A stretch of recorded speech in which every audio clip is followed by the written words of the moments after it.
In December 1943, inside a remote detention center in Alberta, Canada, Private Franz Vapor, a captured German infantryman, stared at a dinner plate that terrified him. He was a prisoner of war, yet he was looking at 3,000 calories of roasted turkey and real butter, an amount of food that exceeded what his own general was eating back in Berlin. The enemy was supposed to be starving and cruel. But this sheer volume of resources proved that the German supply lines were hopelessly outmatched. The propaganda broadcasts insisted the Allies were on the brink of collapse, but the sugar bowl on the table said otherwise. The Canadians were not using torture to break these men. They were using weaponized abundance to systematically dismantle their belief in the war. This strategy would trigger a crisis of conscience that was far more effective than any interrogation room in Europe. The story you're about to witness is about a psychological weapon that was stronger than steel.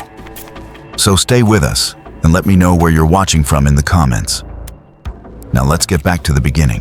June 1940 marked the operational peak of the German Wehrmacht in France. Yet for a young soldier named Franz Vapor, the war ended abruptly in a muddy field near the coast. His unit had been cut off from the main force, surrounded not by the chaotic resistance they expected, but by a calm, professional wall of Allied infantry. When his lieutenant signaled the surrender, Franz raised his hands with the absolute certainty that he was about to die. He had been thoroughly indoctrinated with the ideology of the master race, a worldview that insisted the enemy was not just inferior, but historically cruel and eager for revenge. This specific terror was rooted deeply in the collective memory of the Great War. From 1914 to 1918, stories had filtered back to Germany describing prisoners rotting in wet trenches, fighting rats for moldy bread, and being executed by vindictive guards. Consequently, Franz trembled as the Canadian and British troops approached, waiting for the inevitable retaliatory fire to cut his platoon down. However, the massacre never materialized. Instead, the Allied soldiers simply disarmed the unit, patted them down for intelligence materials, and pointed them toward a line of waiting trucks.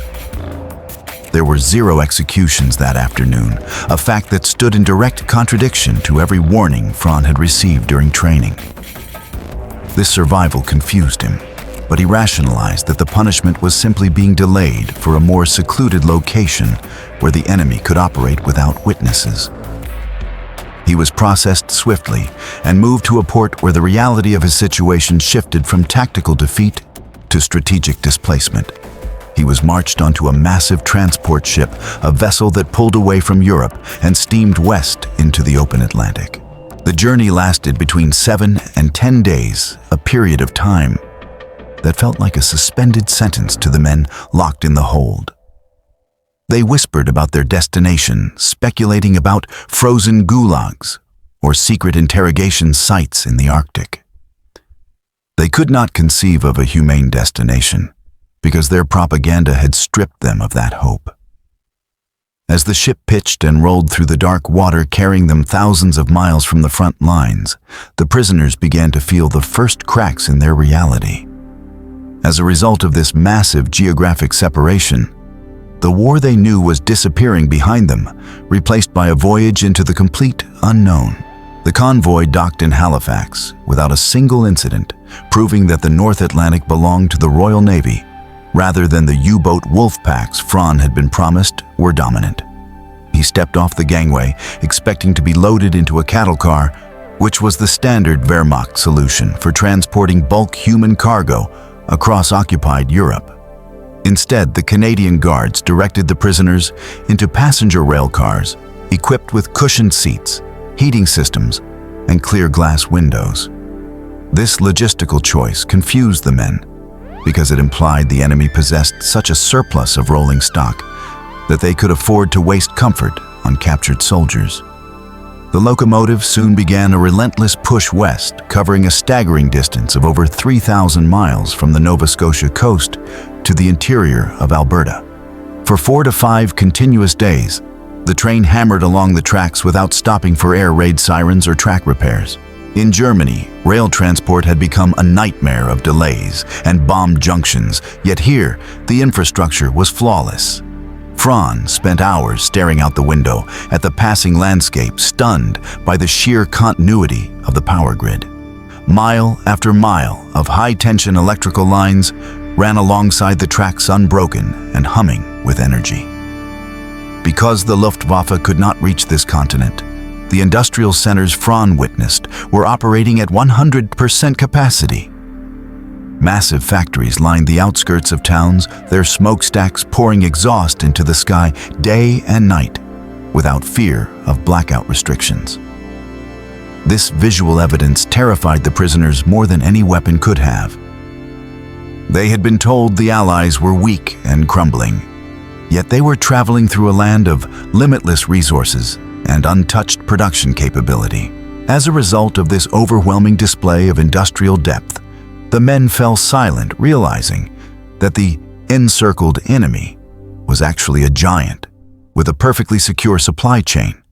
By the time the train finally slowed on the approach to Lethbridge, situated deep in the Canadian prairies, Franz understood that escaping this land was geographically impossible.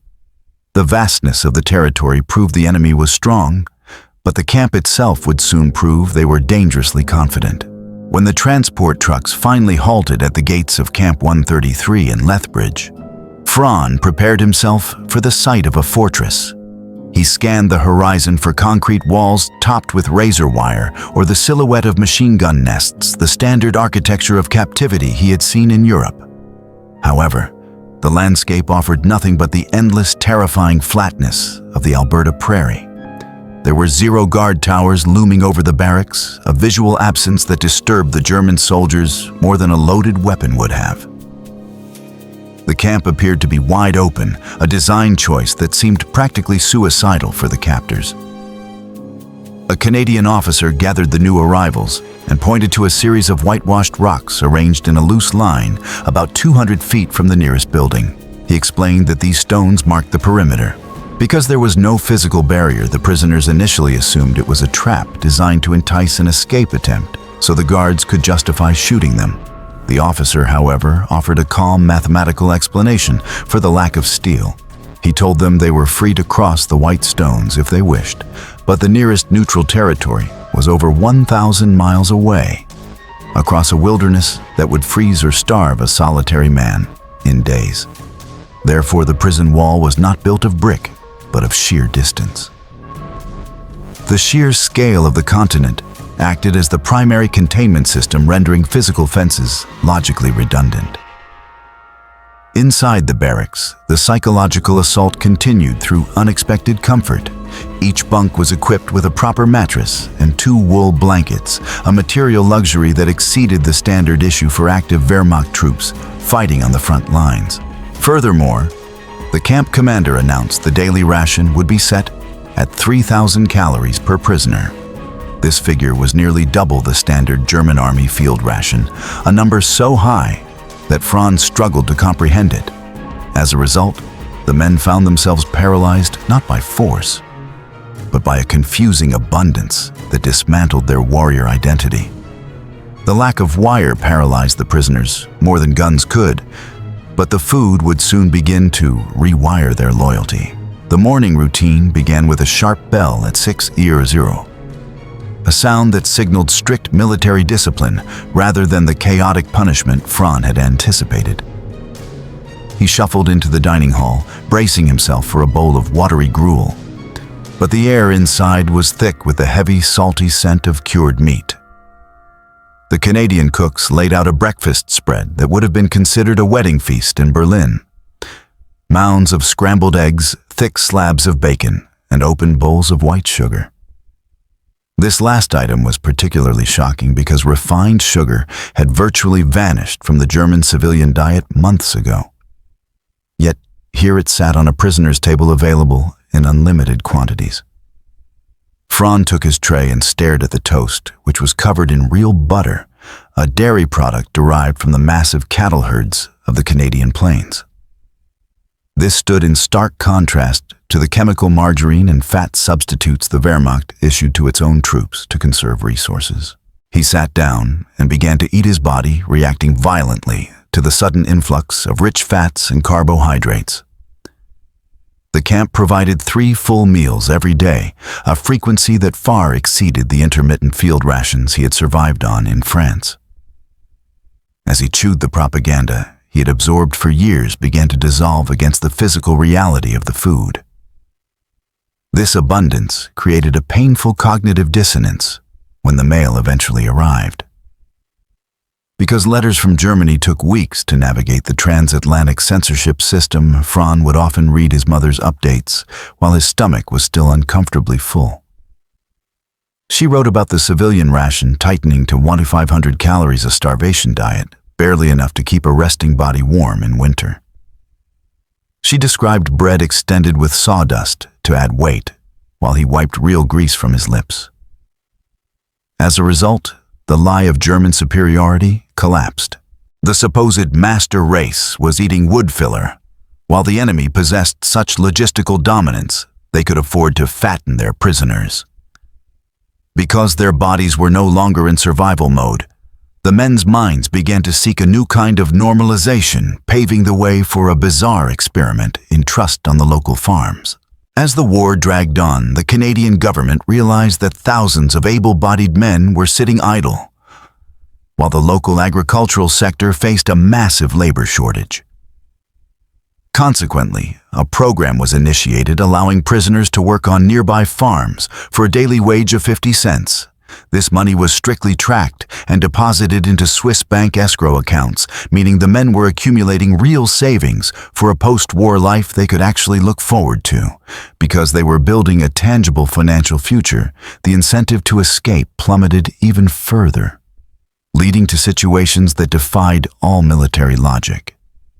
The absurdity of this trust peaked with a prisoner named Klaus, who was assigned to a remote farm during the planting season. On a bright Tuesday morning, the local farmer handed Klaus a loaded shotgun and pointed toward a field riddled with rodent holes. The farmer entrusted a sworn enemy of the state with a lethal weapon simply to clear out the gophers that were destroying the crop. Klaus stood there with the gun in his hands, realizing he held the power to kill his captor and flee. Yet the thought of violence never translated into action. He did not fire on the farmer because the context of the war had completely vanished in that quiet field. At noon, the dynamic shifted from professional trust to social integration. When the farmer's wife brought out a lunch of cold lemonade and a thick ham sandwich.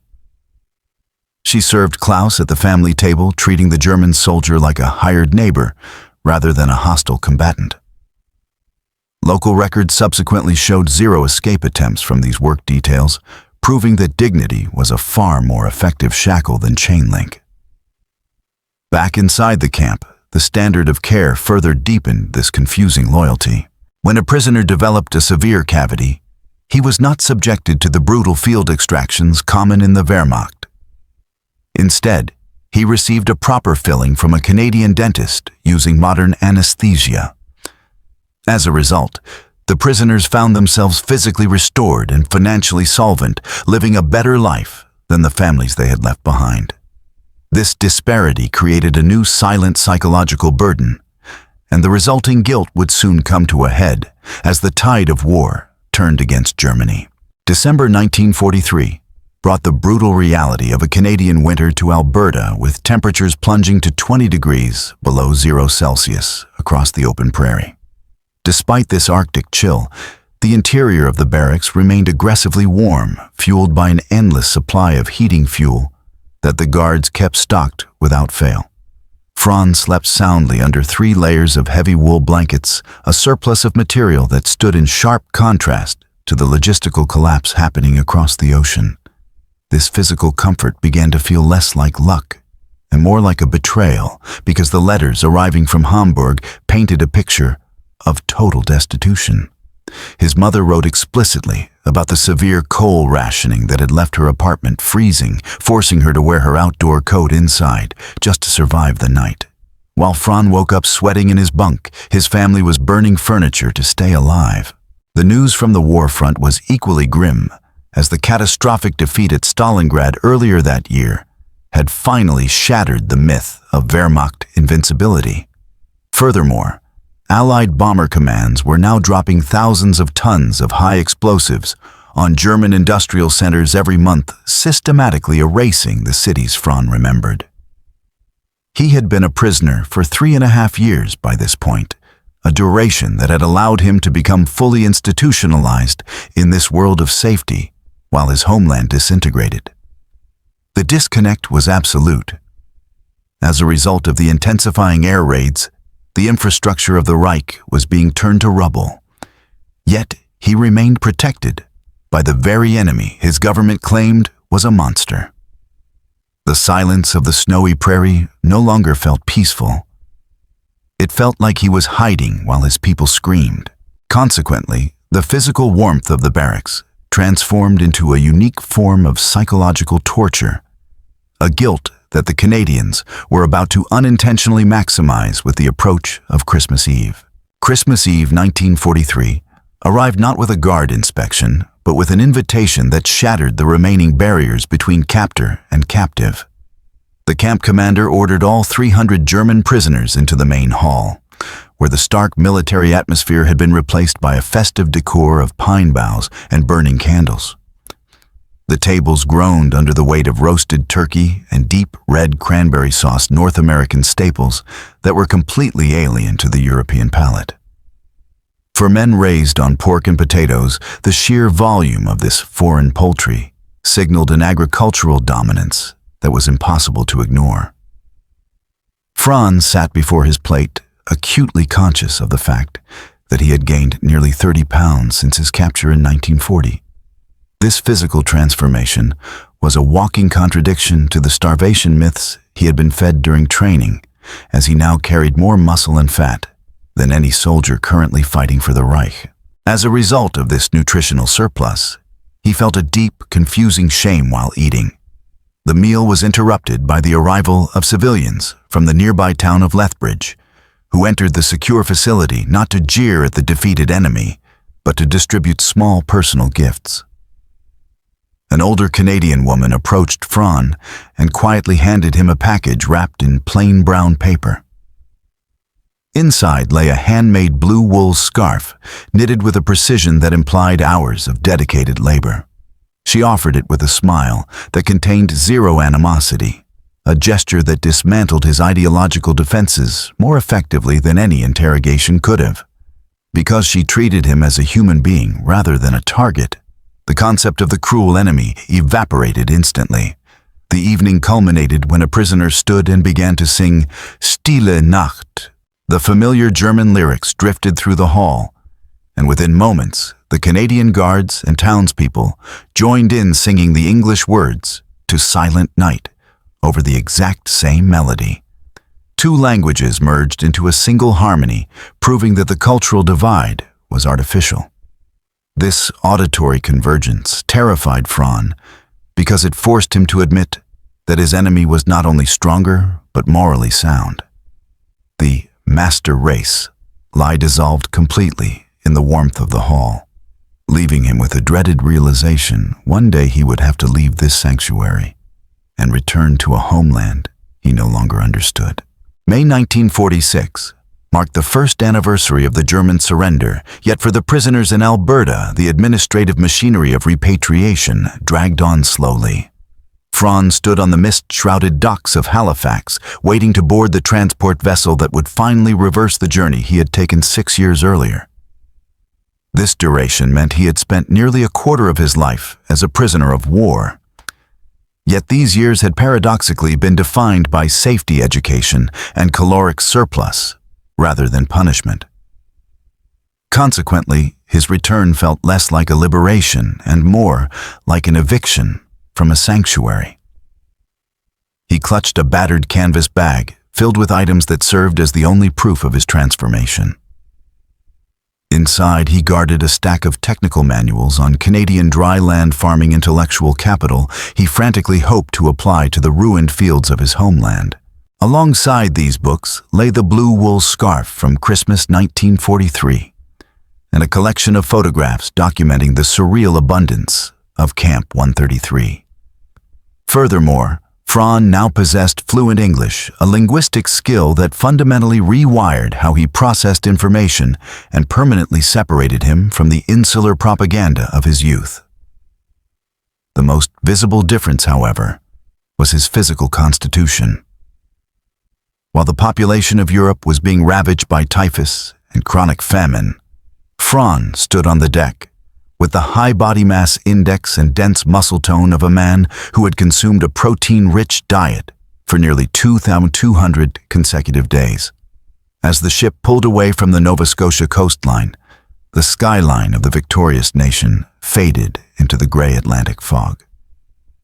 The ocean crossing was physically identical to the voyage west in 1940, yet the psychological vector had completely inverted. The prisoners around him fell silent because they understood the cruel irony of their situation. They were leaving the land of the living to return to the land of the dead, carrying memories of steak and electric lights that would soon serve only to isolate them from their own starving people. The ship docked in Hamburg, and Fran stepped off into a landscape that resembled the surface of the moon, rather than a European port city. The Allied strategic bombing campaigns had reduced the metropolis to jagged outlines of brick and twisted steel, erasing entire neighborhoods he once knew by heart. Because the infrastructure was pulverized, the streets were filled not with vehicles, but with armies of Trümmerfrauen and the rubble women who formed long human chains to clear millions of tons of debris by hand.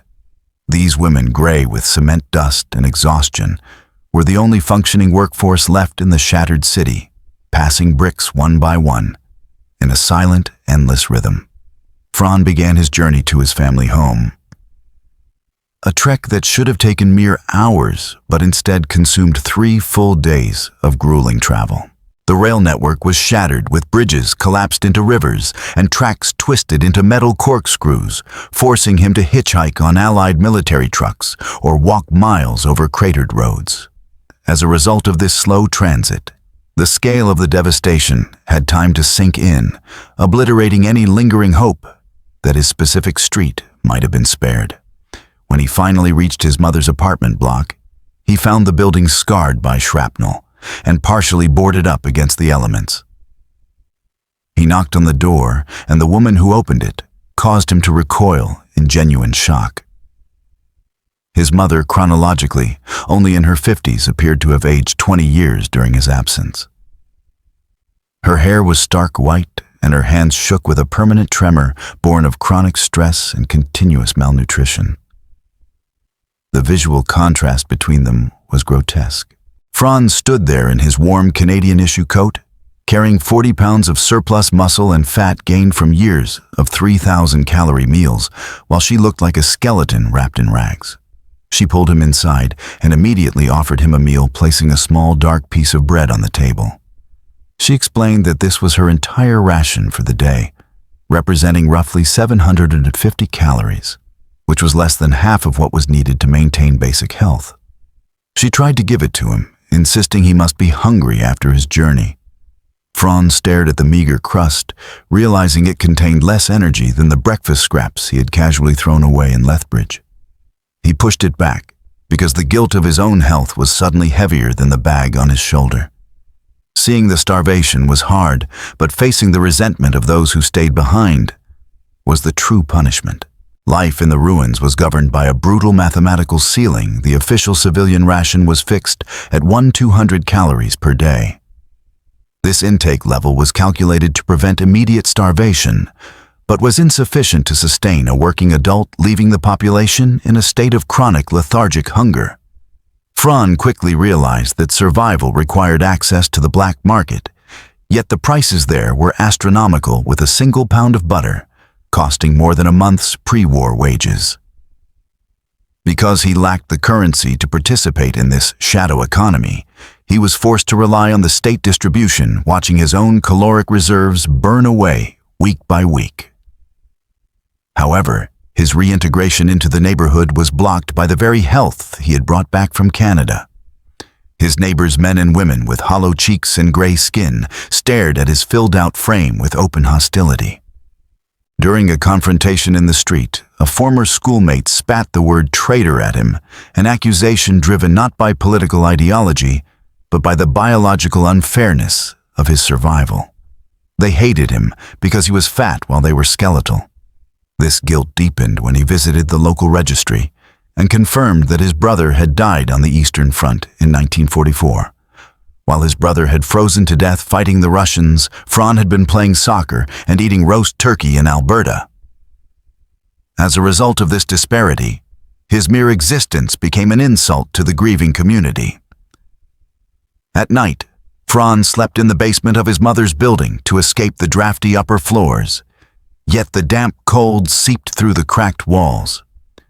He lay shivering in the dark, tortured by the sensory memory of the cast-iron stove that had kept the Lethbridge barracks at a comfortable 20 degrees.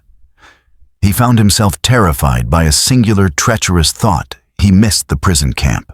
He missed the order, the warmth, and the guaranteed food. To comfort himself, he would secretly touch the blue wool scarf hidden inside his coat, keeping it out of sight. It was a dangerous artifact to display because it was proof of the enemy's humanity. Therefore, the gap between the two worlds was too wide to close, leading to a split in the prisoner population that defined the post-war era. In 1948, a startling rumor began to circulate through the bread lines and rubble-clearing crews of occupied Germany.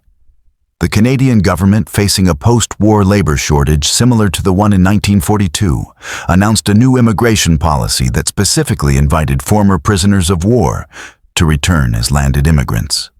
This decision effectively erased the enemy designation, replacing it with an offer of citizenship to the very men who had been captured bearing arms against the Commonwealth.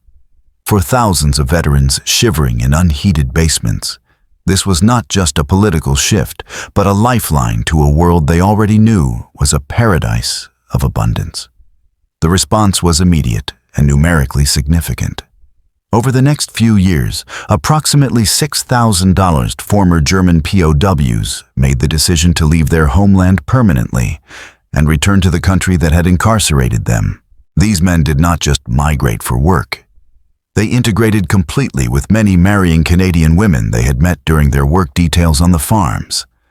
As a result of this unique migration, the animosity of the war was buried under the practicalities of harvest and family life, proving that the ideological hatred of the 1940s was far weaker than the economic reality of the 1950s. Fran Vapor held the application papers in his hands, trembling with a longing that was almost physical. He knew exactly what awaited him across the ocean: vast wheat fields, mechanized tractors, and a society where a man's worth was determined by his labor rather than his past uniform. However, he looked at his aging mother and his widowed sister, who were struggling to survive in a city that would take decades to fully rebuild. Because the German economic recovery was still in its infancy, abandoning them now would be a death sentence for the family unit. Therefore, Fran made the agonizing choice to stay in the ruins. He folded the papers away, but did not abandon the lessons he had learned. Instead, he took the technical manuals he had smuggled out of Halifax and began applying Canadian dryland farming methods to the local agricultural collective. He taught his neighbors how to maximize yield in poor soil using the knowledge of the enemy to feed his own people. Fran never returned to the prairies, but he became a keeper of the story, passing down the lesson that destroyed the ideology of hate. By 1984, Fran Vapor was an old man living in a quiet German suburb, yet his mind frequently drifted back to the open prairies of Alberta.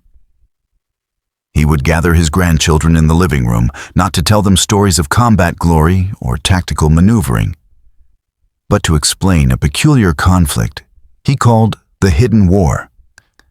He insisted that the true defeat of the Third Reich did not happen in the rubble of Berlin, but in the mess halls of Lethbridge.